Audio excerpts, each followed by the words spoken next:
All right, guys, welcome back to episode number 8 of the Well-Rounded Wealth podcast. Today, it's a little different episode. Not really going to be diving into any deep topic or anything like that, but It we might go wanted. there. Could, who knows? It could. But we kind of noticed that we want to be a little bit more relatable as this podcast, and the purpose behind this is to have others be on this journey with us as they grow in their lives too. So we wanted to give you guys a little bit more of a background of who we are, interest, where we are in life, and that sort of thing. Kind of do a deep dive on Jack and I. So Yeah. So basically, we set this episode up where it's almost the same questions that we have for each other, but we're kind of going to go from Patrick, and I will be interviewing Patrick, and then vice versa. Kind of like a hot seat type situation or interview where one person's asking the questions, other person's giving the answers. We might end up doing some back and forth just because we're so used to that, but who knows? But that's the whole gist of what we want to do. And yeah, we just thought we'd do something a little more fun, lighthearted, and we were like, at this point, we might have some listeners that don't actually know us outside of the podcast, and we just thought this could be a cool chance just to, yeah, give people an idea of more of who we are, where we come from, and all that fun stuff. yep, let's do it. All right, Pat, you ready? I'm on the hot seat. All right. Well, just basics. What's your name? How old are you? Yeah, so my name is Patrick Collins. I am 22 and I live in Charlotte, North Carolina. All right. And what are you up to right now, Patrick, besides outside of Well-Rounded Wealth? What are you doing? Yeah, so outside, just in terms of interest, I just completed an Ironman. Congratulations. Which is a very crazy experience, and I'm sure at some point we'll be sharing some pictures from that. We should. Yeah. Should. So That's a good idea. that was really cool. Trained with some really incredible people, and it was definitely a journey, big time commitment. And just for anyone who doesn't know, Ironman is a 2.4 mile swim, 112-mile bike, and marathon. So it took me a long time. It took me 12 hours and 15 minutes. That's crazy. I also enjoy kind of just business stuff in general and continuing to learn. And then I am also really passionate about fitness and science. So specifically exercise science. So doing a little bit of studying in that as well as, and I'm sure you've heard in some of the episodes, like one of the previous ones we did on alcohol and how it affects your body, like that kind of stuff is super interesting to me. So yeah. And then I guess career-wise work, what I'm doing, it was I am a business development kind of, I guess, spearheading a group for a construction management company. So yeah. Nice. So if you had to write maybe a 3-paragraph bio of you right now, what do you think roughly that would be? Like, if you had to come up with a 3-paragraph story, what is that story? Yeah, great question. So I always think understanding who someone is, you have to understand where they came from. So me, where I came from, I had great parents, grew up in a great childhood, had great friends. But there was always something internally where I just cared too much about what other people thought. So I was always taught you work hard, you get good grades, you put a lot of effort into whatever you're doing. You treat people respectfully, and eventually by the time you're 30, 40, whatever, 50, you'll be able to retire. So going through the middle stages of my life right now, and don't worry, I'm 22, so I don't have everything figured out, but I had that in mind. So I worked hard. I played lacrosse in college at the University of Richmond, and then I graduated early. I only played lacrosse for 2 years, and said my third year got my pilot's license, and I was heading into a job that paid super well in investment banking, and but all of that I was doing because I thought that's how I got to be successful and accomplished it later in life. So when I had that kind of realization that that's not all that life is about, that was a super important transition for me, that you need to do what makes you happy and what you're passionate about. It could be scrubbing dishes in the back of a kitchen just because you love that environment.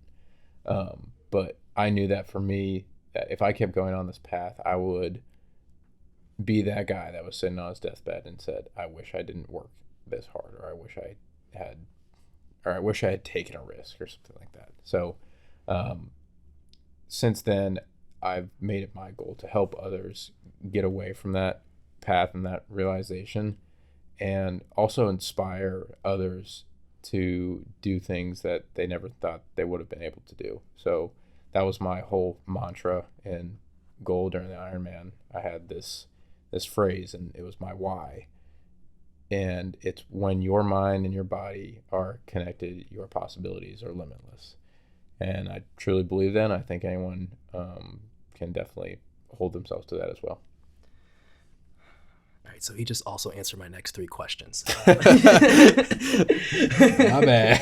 All right, well, okay. I'm going to dive into this one. What drives you to want to achieve success? What's that motivating factor? Yeah, I think so. It's probably more than one, but yeah, and this is a constantly evolving thing. That's something that drives you. So for me, I always want to put my best foot forward at whatever I'm doing. Just to give people a sense of how crazy I am or whatever. So I have never done a triathlon before doing the Ironman. So which the triathlon is the swim, bike, run. And I was like, you know what? I'm not just going to go out and go to complete it. I want to get around or sub 12 hours. So that's just how my brain works. I want to work towards a goal because I want to be the best or do the best that my capability allows me to do.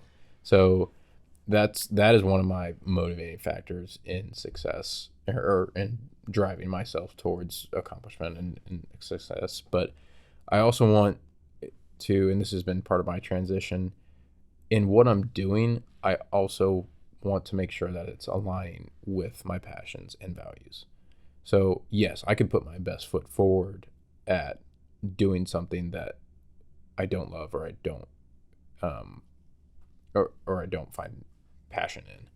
And for someone like me, that can be kind of dangerous, because I always have the sense of, if I'm not putting my best foot forward, then that reflects poorly on me. But if it's not something that's for me, then it's okay to step back and step away. So, yeah.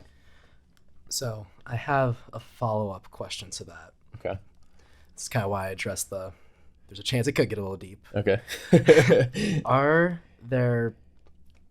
Have you ever felt any experiences of either pain, shame, insecurity that almost forced you to work harder and to capture a new drive?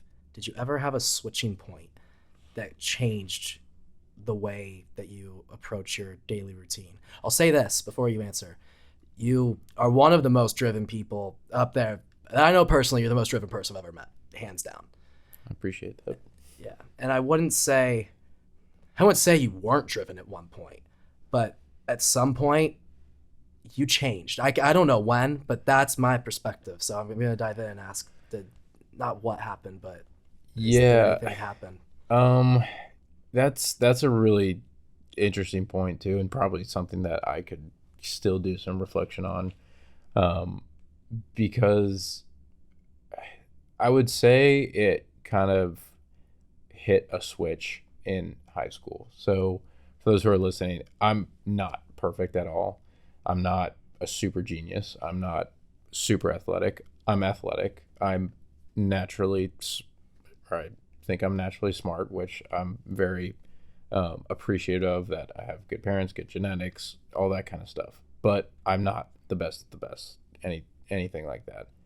However, I do pride myself on, and it's one of my kind of defining factors, that I know that if I'm going to put my mind to something, I'm and I really want to do it, I'm going to do it. So I would say in high school, probably around sophomore year is when that switched, because, and this will probably get a little deep, but I definitely did not have a smooth transition to high school. I was, as I mentioned, always worried about what other people thought, always worried about body image and being insecure. I tried to make friends with some of the more athletic group of people just because I was an athlete, but it wasn't really my kind of group. And that was hard for me, asking people to like hang out and them being like no, but yet I'm around them all the time playing sports. So you think you have friends, but outside of sports it's not really friends. So it was a really isolating time for me. And I also went through a tough spot with relationships too, and just a bunch of stuff happened. So after that kind of moment, I knew that I just didn't want to feel like this helpless sense anymore. I wanted to kind of define my life for what I wanted it to be. And in a way, it was driving when people said, "Oh, you can't do that," or "Oh, like you're crazy for doing that." And I was like, "Yeah, well, guess what? I bet you I can do that." Or like, Right. "I bet you I will be you at that." And which, like, I've noticed that I have to be careful with, because to my point, for someone like me and someone who's, I guess classify myself as achiever or workaholic, it's really dangerous, because I can find myself going down a path where I'm just straight working towards some number goal or some material goal just to prove it to someone, and then I reach it and they're like, "Oh wow, cool, you proved it." And I'm like, okay, I just spent all that time doing it so that person could tell me, wow. Yeah. I'm like, okay, what the heck? So yeah, I guess that's probably my story behind that. I've definitely not been perfect. I definitely haven't always had that behind me. But I think as life progresses and as you go through tougher times, you kind of start to get molded into what you want to be. And then you also have the ability, and what Jack and I, through Well-Rounded Wealth, are trying to portray, you have the ability to carve that path. You don't always have to go down the one that is paved for you. Yeah. And going right back into Well-Rounded Wealth and us, what's your ideal makeup of Well-Rounded Wealth? What is Well-Rounded Wealth to you, or like what do you want it to be? Yeah. When it started, and when I can remember the exact like 3-day progression. Like, I had kind of a breakdown because I realized I was just working to work so that I could be financially successful in 30 years. And I sent you a video, and I read the book by Bill Perkins, Die with Zero. And I had this epiphany, like, I'm not living that way anymore. So I know that if there's someone like me that has felt that, there's other people out there that could possibly be under the wrong impression. And I told Jack, if one other person listening to this changes their trajectory, that is good enough for me. Now, based on the feedback we've gotten and kind of how we've grown the website and that kind of stuff, this is definitely something that I would continue love to see it reach more people. But I think that not only will it allow people to kind of come out of the space that they're in, if they're in one that they don't want to be, but it's also like I get a ton of enjoyment from you guys, and hearing certain feedback on what we're talking about. I mean, it is so gratifying. It's great. And It's really great. we're not doing this for money. I honestly don't really care if we make a cent. Like, I just want to help people and change everyone's life for the better. So, Yeah. So, one more little question for you. all right. What is one of your favorite memories of you and I's friendship? Okay. Just specifically you and I. I mean, we could be with other people, Yeah. but maybe like a moment with me and you. Um, so this one might surprise you. Okay. So Jack and I have been friends forever. You've heard a bunch of stories. We're going out and being stupid and drinking or whatever. But I remember way back, and this was probably elementary school. It had to be like third grade or something like that. Okay. I hate scary movies. So I remember. I know what you're gonna say. Oh my god! Keep scary going. movies. Keep going. Like, just for example, me and some friends, and we went on a double date. They turned The Conjuring on. Within the first 5 minutes, I was under a blanket. Next 5 minutes, I was out of the room. So, like, I hate them. So I go over to Jack's house. This is third grade. And he's like, you want to watch a funny movie? Like, and I'm like, yeah, like, let's do it. And he's like, oh, it's called Scary Movie 3. I'm like, that doesn't sound funny. And he's like, oh, it's like a cheesy, super, like, knockoff one. And I'm like, all right, I'll try it out. So we're, like, watching it. It's like 30 minutes goes by. Like, I don't find anything funny. Like, an hour goes by. Like, there's still a lot of suspense. Like, have really heightened so like funny. emotions, and then I'm like, it gets to the end of the movie. I'm like, Jack, where's the funny parts? And he's like, what do you mean? This is like super cheesy. I'm like, dude, like, I'm not gonna sleep. So to give Patrick some credit for everyone that knows what Scary Movie is, it was Scream 3. It was a real horror movie. Wait, what? So I remember it was 5th or 6th grade when this happened. Okay. So yeah, maybe I slightly lied about how funny the movie was. Oh, it's so funny. I remember that. I remember that vividly now.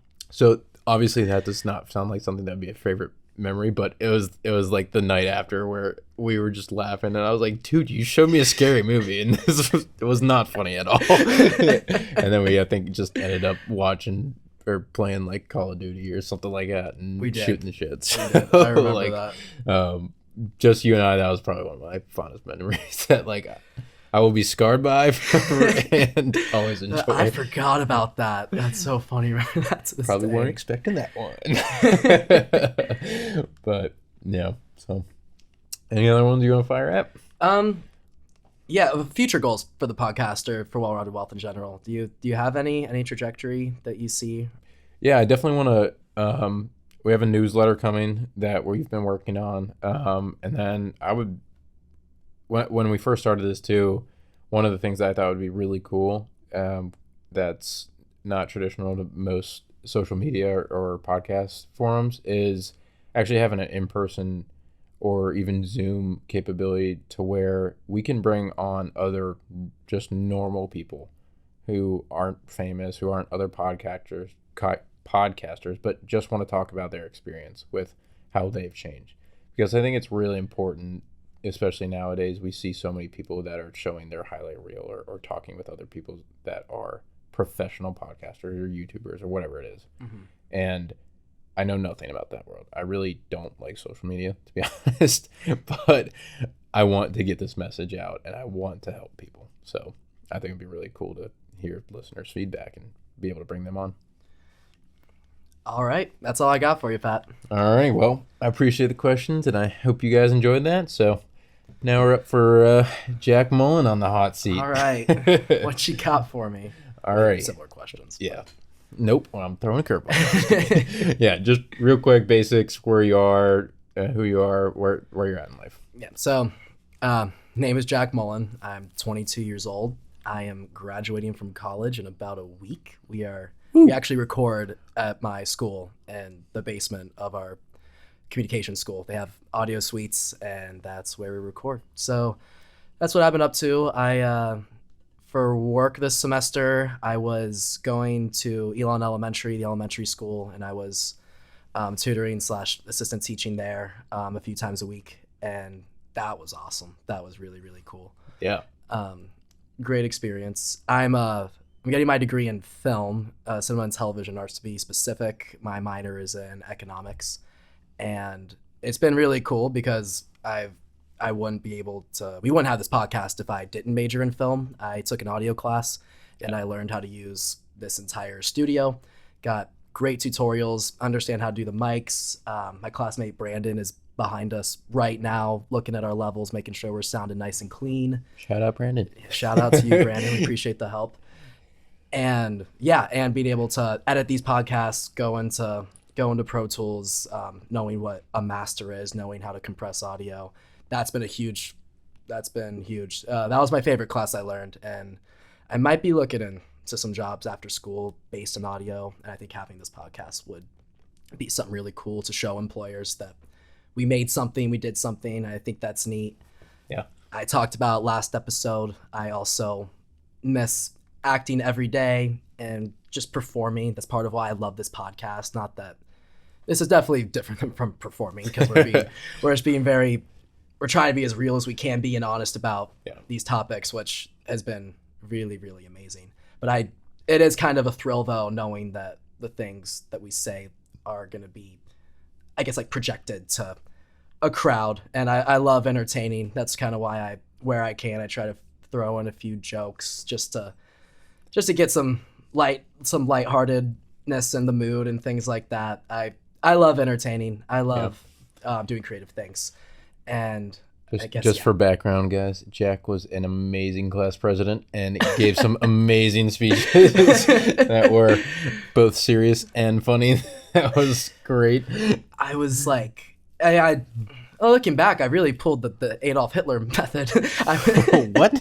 All right, there's some context there. Not in the way he public speaks. I didn't know it. Oh, okay. I was like, I didn't study Hitler for my elementary school election. I was like, we were brainwashed. No, but I did the thing where I would just get really hyped. It'd just be like, we're gonna change the school. Like I was a build. I did the build. Like at first it was like the basics, and then I had some crazy lines in there and just would get everyone hyped. And that was how I did those speeches. That really takes me back. Those are some cool moments. Those are great moments. I vividly remember those. But yeah, those are all great interests, and it's been really fascinating, honestly, coming in here, because I was a business or finance and accounting major, and this is a completely new world that you've been able to open me up to, which is really cool. So and we're being filmed right now. I kind of keep forgetting about that. Yep. That's our first time introducing this. Got some help from another film major to set everything up. So it's cool that we have the opportunity to do this stuff, and it's gonna be fun to figure it out once I graduate and no longer have access to this stuff. We'll keep some content coming. But anyway, back to you. Yeah. What is your story, and how have you gotten to where you are today? Okay. I would say that I started off I always had a great childhood, not started off having one, but growing up, I had a fantastic childhood. Very loved by my parents, very supported. Me and my sister were truly blessed to experience true love in our childhood. We got that. That was amazing. Surprisingly to some people, I think meek is actually a very interesting word to describe myself growing up a little bit. I'd never had that really masculine competitive energy that, like, for example, some other guys in the neighborhood had. I would like get involved, get aggressive, pick up basketball, like wrestle sometimes, but I was definitely, even as a child, I wouldn't describe myself as alpha competitive. Even at that young age, there was a difference. Like, even take away pre-puberty testosterone, that was kind of how I was. Yeah. And honestly, I started to come out of my shell more when I feared authority like crazy. I hated getting in trouble. If I went on yellow light, It was that was the worst thing in the world. If they moved my little paper clip that said Jack M on it from green to yellow, that meant the world was gonna end. Oh wow. 100%. I hated getting in trouble so much. And looking back, I think it's ridiculous, and I wish I acted up more. Yeah, I was the opposite. You were. Parents, if I was in trouble with my parents, even when they put me in timeout, I would feel terrible. I never wanted to disappoint anyone, even at that young of an age, or upset. I hate upsetting people. That's still something that sticks a little bit today. Yeah. But the first time I came out of my shell was doing things in elementary school, like running for student council, getting on a podium in front of my whole classmates and doing something crazy where you guys all would just clap for me. It was like, wow, that was awesome. That was so cool. And then other parents, when I spoke at the elementary school graduation, told my mom that she should get me into acting and stuff like that. And I was really hesitant to get into acting for a while because acting isn't cool in middle school when you're in 6th grade, 7th grade, 8th grade. That's not like cool at all. That's weird. At least not actually, but like, and that was my mindset. So I always avoided that. And my biggest rough patch was probably middle school, where I experienced similar things as you. I remember trying to hang out with a crowd that I wasn't really friends with. And the truth is, I didn't even know them that well or had close connections. I would hang out with them because they were, at least in my perspective, a cool people to hang out with. And that was the only reason I was hanging out with them. Yeah. Which that's like, I hate that so much. Yeah. Like looking back, I almost cringe thinking back at that. That would be a good episode. So This is how we talk normally. We're like, oh, that'd be a cool podcast episode. But, and then again though, 7th grade, I was on, I had a lot of classes with like Clayton and Mitchell, became great friends with JP and Nate and all those guys that we're still really close with today. And I don't admit this much, and I feel like we both did this. We kind of low-key left some friends in the dust to hang out with other groups. Oh, yeah. A little bit. I think you and I both did that in different directions, but we both did that. And I, luckily, in 7th grade, I had class with them. I didn't even see them all year because I didn't have classes with my old friends either from the elementary school. And then we started hanging out again. I was like, wait, no, these might be my people. Yeah. This might be where I belong. And then Andrew, who we know I became best friends with, he taught me how to not fear authority so much because he would get in trouble all the time. Yep. and then we became a duo, so I get in trouble right with him. And he kind of broke that barrier for me of like, upsetting people isn't necessarily the worst thing in the world. It doesn't mean you're a bad person if you upset somebody. Yeah. And that stuff. And then in 8th grade, my mom forced me to go into acting. The thing I love, I was forced to do. And I loved it to death. And then acted in high school, did the musicals, did the plays, did all that fun stuff.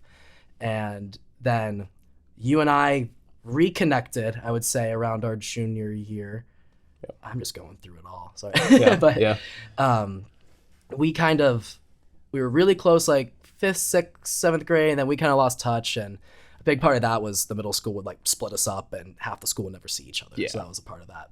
And then we kind of reconnected. And then junior year of high school was probably that was, compared to everything else, best year of my life because we would all just hang out all the time. And we finally hit that level of, we don't care about the social hierarchies of high school, another episode we could talk about. And we just like having fun with each other, whatever people think, wherever people imagine that we stand in whatever like popularity or like social hierarchy within the high school environment we stand, whatever. Yeah, we were absolute goofball. We were such goofballs. We were nerdy goofballs. Which was great.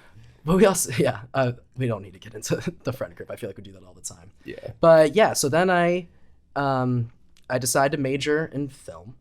And a big reason I did, one, I also love movies and all of that stuff. Love cinema, love plays, love acting, love watching acting, studying acting. And movies really intrigue me of how they're made.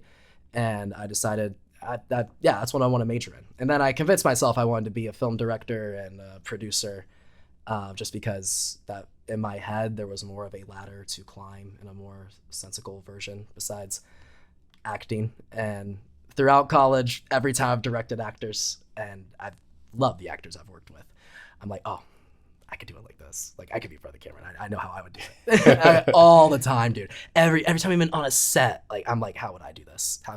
And because we're both somewhat competitive people, I'm like, how can I do this better? Yep. Like, how can I do this better? And then I interned with talent management, and that's where we represent actors on the more business side, try to get them auditions. And I had the opportunity to work with some of the actors, and for some reason they trusted a college kid to run some auditions with them. I got to tape some of our actors, and I would give them notes, and like I would break down their scripts, and that was the best part of the job. And getting to work with them. There were some talented actors, but I was like, whoa, no, I miss this. Like I'm behind the camera and I'm really enjoying the collaboration. I was like, I want to be in front of the camera. And I'd start telling this one guy about Stanislavski and his method and all of that. I was like, oh yeah, this is what I miss want to this do. stuff. And so yeah, that's and now the path going forward is figuring out, because I went all over the place here, and that's how my brain is right now, is where from here.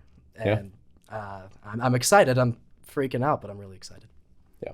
And that's the whole part of this journey, and that's the whole part of Well-Rounded Wealth. And speaking of that, like, what is your ideal makeup or of Well-Rounded Wealth, and what do you want to get out of it? Yeah, so Well-Rounded Wealth for me, we started it essentially together. Actually, to break down how it was started, I think in the intro episode we talked about you calling me and us talking about it. Patrick came up with the title. Title's Patrick's. He came up with it. He coined it. Logo is Patrick's. He came up with the logo. And I like the circle because it's rounded, if you will. Great job, Patrick. It's rounded with imperfections. And then you had the idea of starting a website and doing a blog. Yeah. And then I had always kind of wanted to do a podcast or something like this. So I brought forth the idea of the podcast. Yep. And we decided to do them both. And so that's kind of the collaboration. I handle most of the stuff on the podcast side, and you handle website, blog, stuff like operations, networking, all that stuff. Yep. Yeah. And so, yeah, anyway, so that's kind of just to give you guys an idea of how we operate and that stuff. But where I see it, good teamwork. So my ideal makeup of how I just want it to be, I mean, similar to what you said. At first, I definitely had that block of, I want this to really be for us very much. If we're enjoying it, then that's what matters. If people don't like it, if people aren't clicking with it, who cares? Yep. We're liking it. We think it's cool. Yeah. But then we got feedback that said we do like it. and we were like, other people thought it was cool. Well, now, and then Patrick and I just have this mindset. Okay, well, now we need to get the Instagram, we need to market, we need to do the advertisements. Let's take sound bites from these episodes and put them on the Instagram, and let's try to get some maybe entertaining parts that'll intrigue listeners to check out the podcast, and all those business, like all those strategies to try to get more listeners, which we've gotten into. And now we're at a point I'd love for it to grow. I'd love for it to grow. I'd love for it to get better and better. We mentioned the sound stage that we're on. It's not a soundstage. The studio, the studio that we're at right now is maybe no longer accessible, but we have already talked extensively about how we're still going to get good audio and things like that. Yeah. And yeah, I guess as long as you and I are enjoying these episodes, the recording together, I'm very happy with Well-Rounded Wealth. Yeah, awesome. Yeah, I think it'll be a fun journey as it keeps growing. So, so I guess that too, in terms of like why for Well-Rounded Wealth, but what is your why? My why, what inspired me to do it, one, because I resonated with you so heavily when you gave me that call about quitting your job. Because one, I was very much, I'm probably gonna go into somewhat of a corporate aspect, become an employee, maybe do some sound, which I love sound. I love editing these podcasts. I love doing that. I would not hate it if I did something in that field. Yeah. But I was like, I could do that. Maybe get stuck somewhere there. Maybe I could, be in the middle of a talent agency, climb the ladder, work my way up, be a PA at a set, climb the ladder, work my way up. And those don't sound terrible by any means, because I love this industry so much, and I love what I've learned and how the industry operates, how film sets operates. I do love that stuff. But I was like, it just almost freaked me out, and also there's another passion that I have that I love more than anything, and even though it's so risky. So you really spoke to me, and I always think about the deep stuff that we've been talking about, because I'm just a huge thinker. I pace in my room and I think, and it's usually Jack. He knows what it's called. It's called Jackland. and we think of things like, I just think of kind of these topics of what we're talking about, and I've always, a lot of things lately, especially in our generation and the media that we're exposed to, feels incredibly superficial to me. Not everything. I found some great podcasts. I found some great YouTube channels, all that good stuff. But I was like, I just like want to be real, not talk in a way that's generating popularity, generating some heat or anything like that, saying certain things that will make us popular. And the goal of being popular, famous, I want to squash that forever. And so yeah, I think that's definitely where I want this. I don't want to become famous from Well-Rounded Wealth. I'd love for the brand name to be successful, and I'd love to have a lot of listeners, but I no longer, no longer. There was a time when I cared about being famous. I would say I would never want people to, one, look up to me and someone they aspire to be. That weirds me out. I would not like weirds me out. Admiration is very sweet, and that's very kind, that if someone looks at me and my character and admires that, that's fantastic. But I would never want to be someone that someone is like, I wish I was more like that person. Never wish to be like someone else. Yeah. So yeah, that's pretty much, I could go on and on. That's all I gotta say. Yeah. I think, little tangent off, Jack, and then I got one more question. But speaking of the Well-Rounded Wealth, like, we don't want it to be like, we don't want us to gain fame from it. What I actually think would be even cooler is if Well-Rounded Wealth, if our names, Patrick Collins and Jack Mullen, was not associated with Well-Rounded Wealth, but Well-Rounded Wealth was a phrase or term that parents, that peers, that people you look up to use in terms of how to create a life that is enjoyable, that you follow your passions, and that you can live that fulfilling life of absolute joy. Like, just have the brand be a phrase. I think that'd be really cool. Like, that would be really cool. Like, I want Well-Rounded Wealth. And I never want this, I don't know, brand to be a textbook in how to do things ever, because we're not qualified. And we could have, I'm so serious. There are things that you and I have said on past episodes. I don't know if that was right. I don't know if that was true. It's all true to me in the moment, but I don't know if anything we've said is actually the correct advice to give to somebody. So I want everyone listening to be knowledgeable of that it's not us saying we have all the answers. All of this is very opinionated, very anecdotal. We are using anecdotal evidence, which is taking our own experiences and what we have learned from those and developing our own opinions and values based off of that. That's what we do here. Yeah. And it's a growing process. It's a journey, not only for us, but that hopefully you, the listeners, can also relate to. So, but anyway, back to Jack. What is one of your favorite memories of our friendship? I have one too, and it's not, besides the one we covered in the last episode. And I wasn't gonna go there.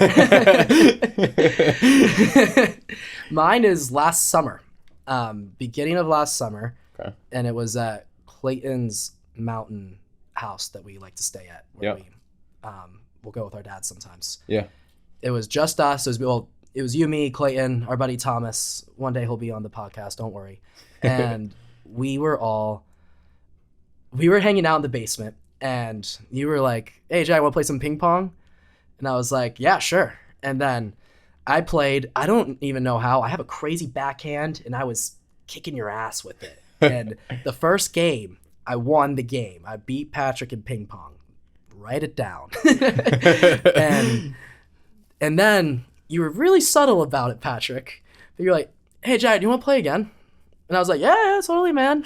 This guy comes in swinging. He comes in, he's, I don't know how he became Roger Federer in the next 2 minutes, and he was only targeting at my forehand because he knew I had a good backhand, and he was pulling out all the tricks, doing his little like backspin on the ball to make me miss it, and he killed me. And I was and I was like, but I also loved it because I was like, that is who you are. Yeah. That little story is who you are in a nutshell, and it's a great thing. I love it. I beat you once, and you were like, absolutely not. That is not happening again. That is very good summary of yeah.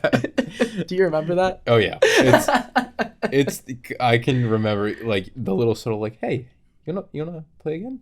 It's like Yeah. it's like yeah, like a casual fun game. It's like no. Like I'm not walking away. And I was done. I was like, I got my money. I'm out of here. And then he asked, and I was like, yeah, sure. Yeah. That's Can't that's what memory of you I really enjoy. Yeah. So, but Yeah. yeah, that was a great great kind of dive into both of us. And I know you have one more big question. Yeah, that we this is both kind wanna of cover. something. It's a question I want us both to talk about. So I came up with this, and we already started to get into it. But do we like the idea that others are taking time out of their day to listen to us? I have another follow up, but let's start with that. Yeah, it's something that's very deep thought and to realize that because I don't know, I just thought we were posting it and then it's kind of like a number like, oh, so that person listened, but it's cool to Right. get the feedback and it's making the link between those. And it brings it makes me happy if someone is listening to us and it is helping their life. For me, I am like if they're taking time out of their day to do that and it's providing a benefit in their life, great. If I would feel almost guilty, or I honestly would feel guilty, like because I know for me, time is the most valuable resource. Like if someone listened to our episode and didn't get um, quality or meaning out of it, then like don't listen. Like I'm completely fine don't listening because I want it to be beneficial for Yeah. other people. Mm-hmm. So, but what's your take on it? Yeah, it's not that I like the fact that people are taking their time out of day to listen to us. That's not something I take pride in, or anything like that. That, Mm-hmm. oh, we got this podcast is so interesting that other people are willing to take time to listen to it.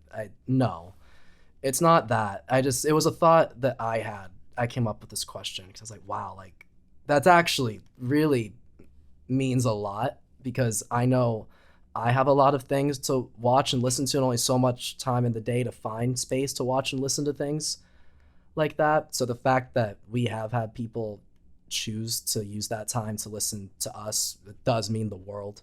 Yeah. It means so much. And we say it every episode, but while we're kind of in a more intimate zone, thank you guys so much for listening. It means the world. And I do genuinely hope that you are getting something out of it, whether that's entertainment, whether that's strategy for how you want to do your thing going forward, and anything. If you're getting something out of it, that makes me so incredibly happy. That makes me so happy. Yeah.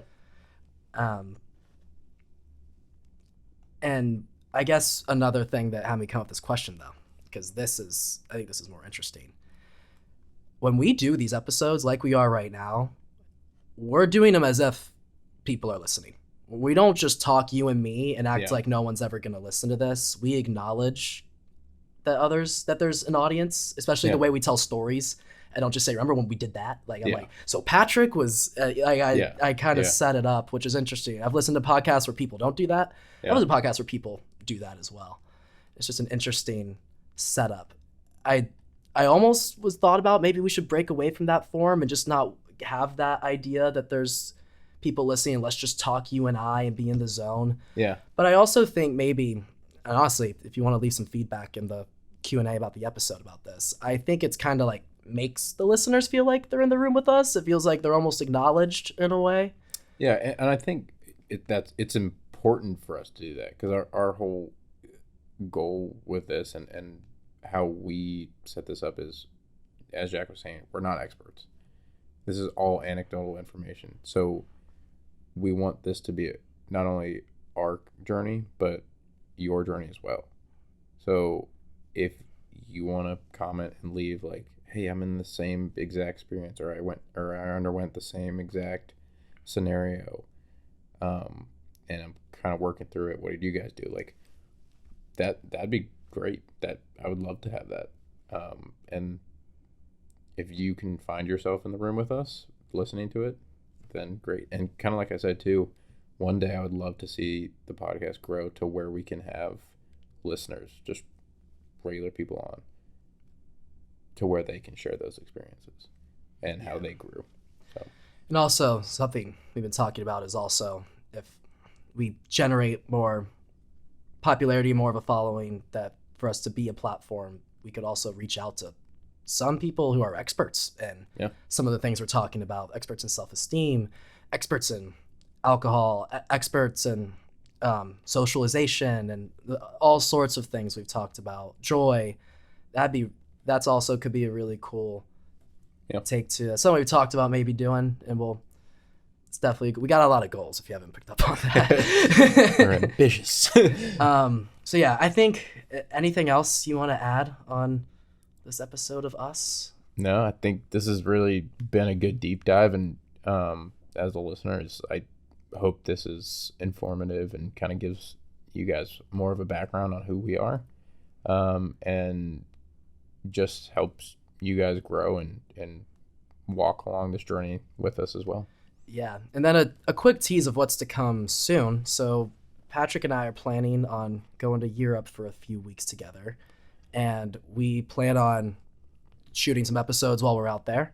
So expect that to come somewhat soon, and we're really excited about it. We're already planning on what gear we could bring and how we want to do it, what we want to talk about, and how we can combine that with some of the places that we are and experiences that we're having.